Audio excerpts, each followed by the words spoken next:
let's deal with the title. A carafe that is a blind glass. It has a period. So it's a sentence, I suppose, a title that's a sentence. How does the word that function, Max? In one sense, it's defining carafe. A carafe, that is to say, a blind glass. I.e. I.e. In other words. Are you going to be able to handle that one? Actually, you do the three meanings of that, the way that works, and then you'll be off the hook. And I'll ask somebody else, maybe over on this side, to try to understand how a carafe could be a blind glass or could have any kind of relationship to it. Go ahead, Max. What's the other two senses of the way that works? It's also, instead of defining all carafes, it could also just be defining this particular carafe. A carafe that is a blind glass. This carafe is a blind glass. The boy that is going to the store as opposed to all other boys. And we call that a restrictive clause. In that case, the comma doesn't belong there, but she's messing with it. Okay, go ahead. And with the comma there, if we think grammatically, we could also substitute which in there, since which typically follows a comma. And that would be a non-restrictive clause, Non-restrictive. a phrase that is helpful, definitional, but can be removed without harming sense. Yes. A carafe, which, by the way, is a blind glass. Okay, so I turn to Allie, and I invite you to be skeptical briefly, because there's only brief time for skepticism. Okay. No, I'm going to set it up, though. Okay. All right, I know you're ready to be skeptical, but I want to set it up. If it's possible that the very title of a prose poem could, in its syntactical existence, be that open-ended that there could be three ways of dealing with a that clause, does that make you give up? Does it frustrate you? Because it's hard enough to understand what she's saying semantically, even though we're not going to do a lot of semantic reading. Why would she make a mistake if she meant it as, for instance, if she meant it as a restrictive clause? Why put the comma in there and mess us up? Why is she doing this? That particularly doesn't frustrate me or, make me want to give up.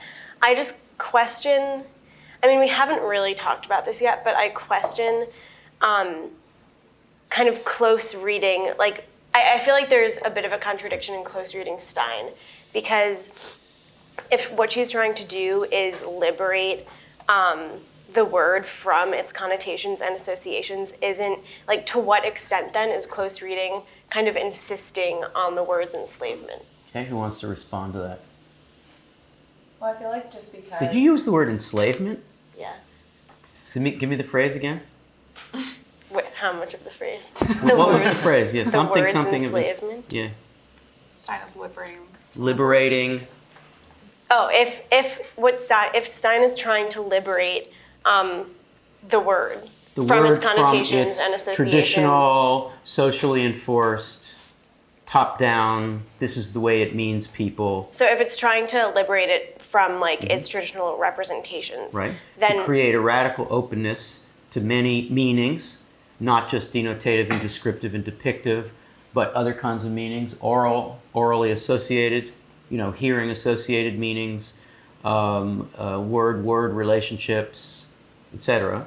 Yes. Then isn't close reading and kind of hashing out. It's obviously helpful, but I think it's a little... Isn't close reading that kind of liberational activity? I'm being a little facetious. Is it though? I don't know, Anna? I think we just demonstrated how that works. When we spend so much time on the word current, we showed that... In a long dress. In a long dress. When we just spent so much time talking about current and all the different ways that all the different meanings that current could have. I think that shows you that close, because I think in one sense, close reading almost asks you to look for one particular reading. So if you're going to have let's say a feminist reading of a poem, then a certain word can really only mean one thing if you're going to keep it that reading. But we just showed that there are many different meanings possible, and the fact that the poem itself is dealing with the process of making meaning, it means that you have to use these words in these ways that could be interpreted in infinite ways. I think we need to think briefly about resistance to nonsense, to seeming nonsense. There was a time when people read Emily Dickinson and declared it to be nonsense. No one in this group would refute the idea that it's worth our while to do a close reading of a very difficult poem by Emily Dickinson. So what did Stein enter a completely new space, or are you've just crossed the line into a space where you think it's unproductive, or are you just having some fun? I don't think it's unproductive. Like I definitely see how it works, and I do think it's helpful, but I also just think it's a little contradictory. I don't know. Because can we contain contradictions? I mean, what are we supposed to do if we read it once, like a newspaper story, and don't focus on its processes and its form? Then we're reading poetry the way we would read prose that merely conveys information as opposed to language that's trying to do something more.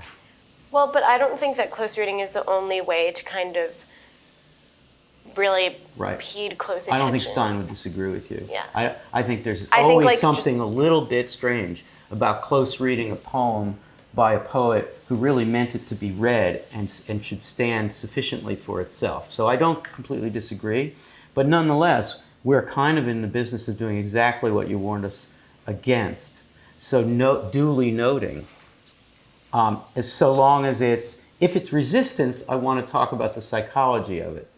If you're expressing resistance, as in the almost Freudian sense, then we're going to come back to it. I know we will. But if you're expressing, an intelligent sense of contradiction, gee, I'm not so sure we're going to get anywhere, and it doesn't have the same kind of effect that solving a problem is. I actually do believe firmly that when we collectively close read, which is the format we're using here, we do solve problems. And not only that, but we educate ourselves as to how to face uncertainties of all kind, the uncertainty in meaning. The way we solve problems in our world is to face things that are hard rather than things that are easy. This is, I grant you, way on the hard side of that spectrum. But nonetheless, it kind of creates new kinds of muscles. Right? It gives us, it puts us in a condition where we can take things that we don't understand rather than sort of clinging, which is the tradition in sort of mostly popular understands of what we do with poetry. We cling to the things, little chestnuts that we know. Mending Wall. Every morning I read Mending Wall and it makes me feel better. Stopping by Woods on a Snowy Evening. Not that that's an easy poem, but why not learn how to cling to the thing that we never quite understood, despite all our efforts? All right, with that cheerleading, thank you for being honest. Let's see what we can do with a carafe that is a blind glass. Okay, so how could a carafe be a blind glass? Marjorie Perloff helps us a little. Does anybody want to at least start with what she suggests? She talks about a carafe being full of wine or some sort of and mostly opaque that's what it is. Liquid. And of course in Paris and Stein's time, or not opaque, but not as transparent as water. Right. And I think in Paris in Stein's time, they would have had lots of carafes of wine. Indeed. So I want to move to what Molly was going to say on that same point, but let's go to our meta-poetic genius over here. When we're talking about something that is not transparent, does it make you think of language and poetry in general? Yeah, I mean, it's the opaqueness that comes when she rejects the representational meanings attached to language. She rejects traditional representational strategies, but keeps the urgency to reference. When you separate those two things, you get something we don't understand. So we don't understand in a traditional sense. So it doesn't make sense to close read it maybe historically or associatively, but she's trying to place emphasis, I think, on the order and function of various words in a phrase. And so here, I think the preposition and the comma and the punctuation get preference over, say, the noun, which is less helpful because of all the reasons that Anna cited. And so instead of thinking of words in families that are ideologically loaded, as you're saying, the feminist reading is limiting in certain senses, here she's trying to open it to a horizontal sort of spreading difference and differentiation. Terrific. Okay, we're going to come back to spreading difference. Molly, your thought? Well, I think if we're reading this metapoetically, one of the things Perloff talked about was not being able to use the blind glass to see things better. We can't use it to help us understand something better. Non-reflective glass. Right. And so I think part of what she's saying in the title is that we cannot use the word itself, carafe, to understand carafe. Terrific. So, anyone, how do we deal with the phrase an arrangement in a system to pointing? It's somewhat of a philosophical, it's almost like Ludwig Wittgenstein, who was just starting to operate it around the same time. In what sense? How does that, where does that phrase come from in the world of many rhetorics and languages and vocabularies? I've already hinted that it comes from a kind of linguistic philosophy world, but can we say what it might mean? Well, pointing could be the referentiality of language. I mean, I've been using as my little my mini drama for denotation in indexical language, the pointing. The word points to the thing. So if we refer to an arrangement in a system to pointing, maybe of pointing, what do we refer to? Arrangement. What do we refer to? You can think about kind of systematic language, that every language has their own system of referentiation. Every language has a set of, nouns and, maybe not every language, but, words that refer to things and words that refer to actions and to doing and to feelings and kind of higher. Like a code. Sure. Right? So, this is very Wittgensteinian. Ludwig Wittgenstein starts with a W. So when my mother and I, sorry, I'm going to be a little memoiristic here. My mother and I used to communicate through my lunchbox. In the old days, we had lunchboxes. And she, in third grade or fourth grade, every day she would put a little slip of paper with a coded message to me, usually, enjoy your bologna, I love you, something monumental like that. And, or this is just to say I've taken the bologna from the refrigerator, so you have no lunch today. Ha ha. Love Flossie. But this was in code, and I rapidly figured out the code. And it was simply A equals 1, B equals 2, and so it was just numbers. So we developed a language. It was a language game we were playing, and we developed a language. What we've done in arranging a system of pointing, let's say through high realism of the 19th century, or through the urgency, through the complexity of social systems, through capitalism's enabling people to rise and to collect things and easily be able to identify things, the rigidification of international monetary systems, there are all kinds of ways you can talk about this. We develop a fairly systematic way in which the language functions referentially, right? So to refer to an arrangement in a system of pointing, we're basically talking about that somewhat monolithic code that we don't think of as a code anymore, we think of it as natural. But it's a code. So let's try a new code. Because if we try a new code, we wind up having, as my mother and I did, to reinvent a different set of pointings and denotations. What are some of the plus sides of doing such a thing? We know what the downsides are. Allie reminded us partly what the downsides are. What are the upsides? Dave, what's good about this? Once you describe something, it sort of accumulates baggage, and you think about the baggage every time the Once word you do it comes up. often. Yeah, and it loses its original effect. I think of Washington Redskins, because to me that just talk about losing meaning. It represents a football team that I dislike intensely, but you don't realize that Redskins is really an ethnic slur, and the baggage is what you see. Because when you hear the word Redskins, you think of a person in a helmet that's somewhat red and yellow, I suppose, or brown. I can't remember the colors. And rather than something more original, let's say. So when you use the word Redskins, after using it with that other connotation, it loses its meaning. So by thinking about it differently and approaching it differently, you can get back to the essence of what you're trying to describe. Nice. And the great thing about Tender Buttons is there is hardly anything as loaded, ethically, or indeed ethnically loaded as that, for better or worse. Stein is not so political in that sense and not so ethical. This is a carafe with presumably some wine in it.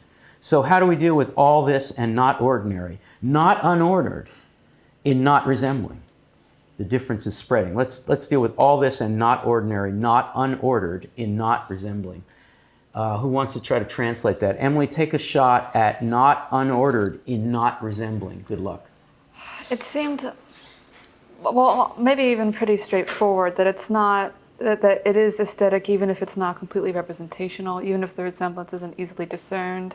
It's an aesthetic system. It's still ordered even if it doesn't resemble. And ordered almost in a narrative sense. I mean, generally she's going to remake narrative. She's not entirely non-narrative. But nonetheless, there is an order here. This is going to make sense, alley, alley, alley. This is going to make sense. But not by resembling. That's really hard. That's a real challenge. So now let's conclude by talking about the differences spreading. What is spreading? Anna, what is spreading?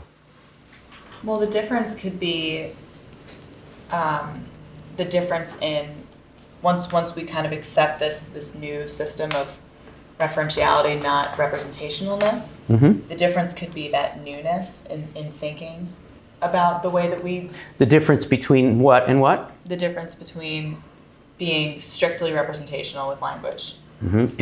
and being open and more open and referential. Mm-hmm. So that difference is a newness of thought and this like arrangement in a system. Okay, that's the difference. The difference between that old kind of writing, pre-modern writing, and what I'm trying to do. Difference is such a loaded word, such a powerful, positive word. Difference. I'm different, right? This difference, I am enacting a difference linguistically and logically, a difference, semantically, a difference. And how would that be spreading? Amaris, spreading. I love that word. Spreading through the contagion that she's starting. I mean, I think she's also trying to oppose it to like a vertical hierarchical sense of language. So spreading to me evokes a horizontal image. So difference, it brings attention back to the particular versus the It's totality spreading. nature She of the thinks system. of it as a positive sense. Her detractors think of it as a pernicious sense. It's like a Pandora's box, to mix the metaphor. Once you are self-conscious of the way the long dress was made and what a line is, in a madman sense, we're going to promulgate a line. Why? Because we want to sell new dresses. Because last year's dress, once all of this becomes exposed, once the drawer is opened and you look at the works in it, or the hood is opened on the car of poetry and you look in to see how it's made, and that becomes a thing of beauty, there is no going back. There is no going back.